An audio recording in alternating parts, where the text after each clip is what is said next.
Сәлем достар, бүгін мен сіздерге турникке тартылуды үйрететін боламын. Мен өзім таза 20 рет тартыламын. Негізінде қаз сіздерге 3 жаттығуын көрсететін боламын. Оның алдында сіздер денені қыздырып алыңыздар, әйтпесе бір кішкене микро травма болып қалады. Ал енді кеттік бірінші жаттығуға.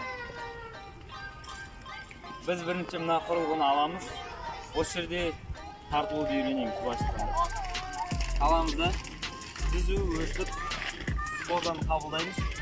Содан кейін ақырын тартыламыз.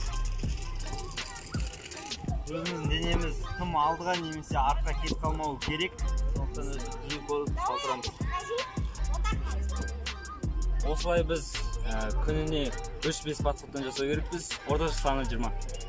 Ал енді кеттік екінші жаттығуға. Қазір енді негізгі екінші жаттығу. Осындай шығатын жері болса сіздерге тіптен жақсы, егер болмаса маңызды турникта да былай ілініп тұруға болады. Негізінде осындай болған жақсы, осылай тауып алыңыздар, өздеріңіздің алып алғаныңыздан. Содан кейін осындай жерге шығып, өсіп, максималды түрде өздеріңіз ілініп тұру керексіздер. Осыны бітіргеннен кейін келесі үшінші жаттығуға келіп. Үшінші жаттығу тура осыған ұқсайды, бірақ сіз алдымен өсіп шығасыз. Тура тартылғандай боласыз, бірақ аласыз да былай ақырын опормен астыға түсесіз. Содан кейін қайтадан шығасыз.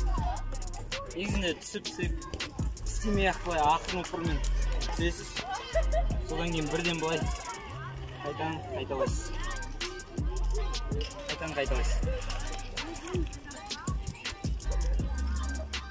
Содан кейін бірден үйреніп кетесіз.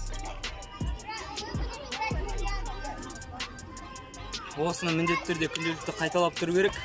Егер сіздердің бұлшық еттеріңіз ауырып қалса, онда міндетті түрде бір күн сайын жасау керек. Содан кейін мына жақтағы бұлшық еттерді демалтыру керек.